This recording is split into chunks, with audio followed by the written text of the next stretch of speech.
The Assembly will hear an address by His Excellency Jair Messias Bolsonaro, President of the Federative Republic of Brazil. I request protocol to escort His Excellency.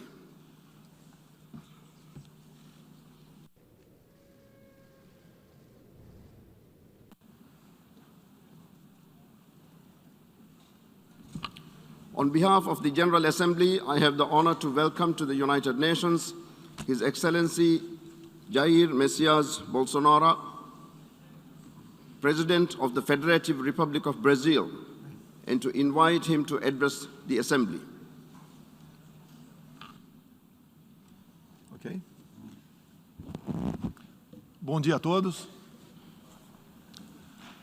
Senhor Presidente da Assembleia Geral, Abdullah Shahid, Senhor Secretário-Geral das Nações Unidas, Antônio Guterres, senhores chefes de Estado e de Governo e demais chefes de delegação, senhoras e senhores, é uma honra abrir novamente a Assembleia Geral das Nações Unidas. Venho aqui mostrar o Brasil diferente daquilo publicado em jornais ou visto em televisões. O Brasil mudou e muito depois que assumimos o governo em janeiro de 2019. Estamos há 2 anos e 8 meses sem qualquer caso concreto de corrupção. O Brasil tem um presidente que acredita em Deus, respeita a Constituição, valoriza a família e deve lealdade ao seu povo. Isso é muito. É uma sólida base se levarmos em conta que estávamos à beira do socialismo. Nossas estatais davam prejuízos de bilhões de dólares no passado. Hoje são lucrativas. Nosso Banco de Desenvolvimento era usado para financiar obras em países comunistas, sem garantias. Quem honrava esses compromissos era o próprio povo brasileiro. Tudo isso mudou. Apresento agora um novo Brasil, com sua credibilidade já recuperada diante do mundo. O Brasil possui o maior programa de parceria de investimentos com a iniciativa privada de sua história. Programa que já é uma realidade e está em franca execução. Até aqui foram contratados 100 bilhões de dólares de novos investimentos e arrecadados 23 bilhões de dólares em outorgas. Na área de infraestrutura, leiloamos para a iniciativa privada 34 aeroportos e 29 terminais portuários. Já são mais de 6 bilhões de dólares em contratos privados para novas ferrovias. Introduzimos o sistema de autorizações ferroviárias, o que aproxima nosso modelo ao americano. Em poucos dias, recebemos 14 requerimentos de autorizações para novas ferrovias, com quase 15 bilhões de dólares em investimentos privados. Em nosso governo, promovemos o ressurgimento do modal ferroviário. Como reflexo, menor consumo de combustíveis fósseis e redução do custo Brasil, em especial no barateamento de produção de alimentos. Grande avanço vem acontecendo na área do saneamento básico. O maior leilão da história do setor foi realizado em abril, com concessão ao setor privado do serviço de distribuição de água e esgoto no estado do Rio de Janeiro. Temos tudo o que o investidor procura: um grande mercado consumidor, excelentes serviços, tradição de respeito a contratos e confiança no nosso governo. Também anuncio que nos próximos dias realizaremos o leilão para a implementação da tecnologia 5G no Brasil. Nossa moderna e sustentável agricultura de baixo carbono alimenta mais de 1 bilhão de pessoas no mundo e utiliza apenas 8% do território nacional. Nenhum país do mundo possui uma legislação ambiental tão completa quanto a nossa. Nosso Código Florestal deve servir de exemplo para outros países. O Brasil é um país com dimensões continentais, com grandes desafios ambientais. São 8,5 milhões de quilômetros quadrados, dos quais 66%, 2/3, são vegetação nativa, a mesma desde o seu descobrimento em 1500. Somente no bioma amazônico, 84% da floresta está intacta, abrigando a maior biodiversidade do planeta. Lembro que a região amazônica equivale à área de toda a Europa Ocidental. Antecipamos de 2060 para 2050 o objetivo de alcançar a neutralidade climática. Os recursos humanos e financeiros destinados ao fortalecimento dos órgãos ambientais foram dobrados, com vistas a zerar o desmatamento ilegal. E os resultados desta importante ação já começaram a aparecer. Na Amazônia, tivemos uma redução de 32% do desmatamento no mês de agosto, quando comparado a agosto do ano anterior. Qual país do mundo tem uma política de preservação ambiental como a nossa? Os senhores estão convidados a visitar a nossa Amazônia. O Brasil já é um exemplo na geração de energia, com 83% advinda de fontes renováveis. Por ocasião da COP26, buscaremos consenso sobre as regras do mercado de crédito de carbono global. Esperamos que os países industrializados cumpram efetivamente seus compromissos com o financiamento de clima em volumes relevantes. O futuro do emprego verde está no Brasil.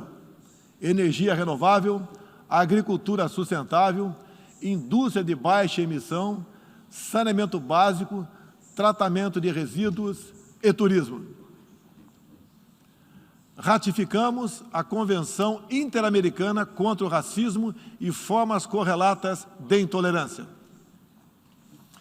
Temos a família tradicional como fundamento da civilização.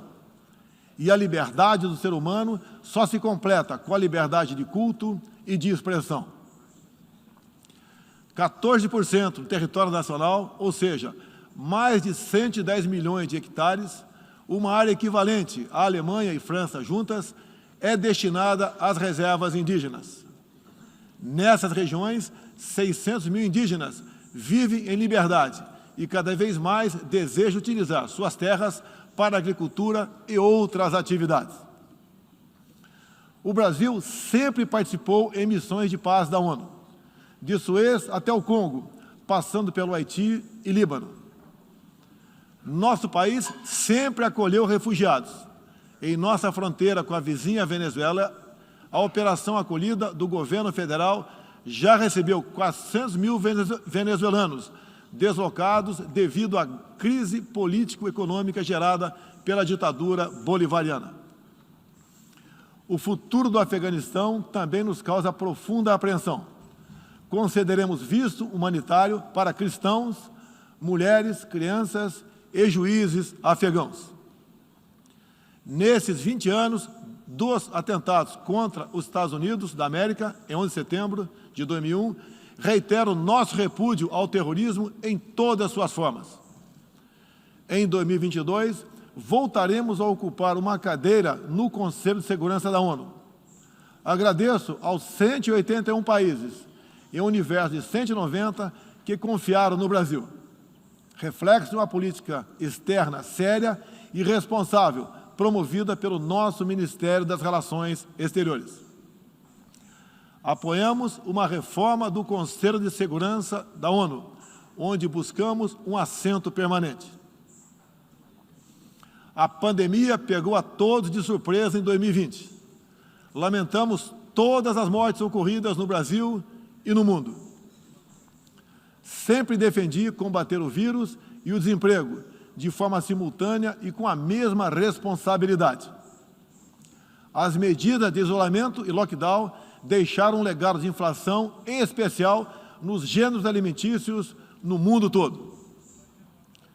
No Brasil, para atender aqueles mais humildes, obrigados a ficar em casa por decisão de governadores e prefeitos e que perderam sua renda, concedemos um auxílio emergencial de $800 para 68 milhões de pessoas em 2020. Lembro que terminamos 2020, ano da pandemia, com mais empregos formais do que em dezembro de 2019, graças às ações do nosso governo com programas de manutenção de emprego e renda que nos custaram cerca de 40 bilhões de dólares. Somente nos primeiros 7 meses deste ano, criamos aproximadamente 1.800.000 novos empregos. Lembro ainda que o crescimento para 2021 está estimado em 5%. Até o momento, o governo federal distribuiu mais de 260 milhões de doses de vacinas e mais de 140 milhões de brasileiros já receberam, pelo menos, a primeira dose, o que representa quase 90% adulta. 80% da população indígena também já foi totalmente vacinada. Até novembro, todos que escolheram ser vacinados no Brasil serão atendidos. Apoiamos a vacinação. Contudo, o nosso governo tem se posicionado contrário ao passaporte sanitário ou a qualquer obrigação relacionada à vacina.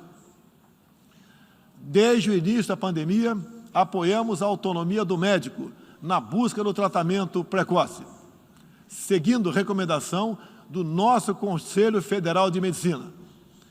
Eu mesmo fui um desses que fez tratamento inicial. Respeitamos a relação médico-paciente na decisão da medicação a ser utilizada e no seu uso off-label. Não entendemos porque muitos países, juntamente com grande parte da mídia, se colocaram contra o tratamento inicial. A história e a ciência saberão responsabilizar a todos. No último 7 de setembro, data da nossa independência, milhões de brasileiros, de forma pacífica e patriótica, foram às ruas, na maior manifestação de nossa história. Mostrar que não abre mão da democracia, das liberdades individuais e de apoio ao nosso governo. Como demonstrado, o Brasil vive novos tempos. Na economia, temos um dos melhores desempenhos entre os emergentes. Meu governo recuperou a credibilidade externa e hoje se apresenta como um dos melhores destinos para investimentos. É aqui, nesta Assembleia Geral, que vislumbramos um mundo de mais liberdade, democracia, prosperidade e paz. Que Deus abençoe a todos.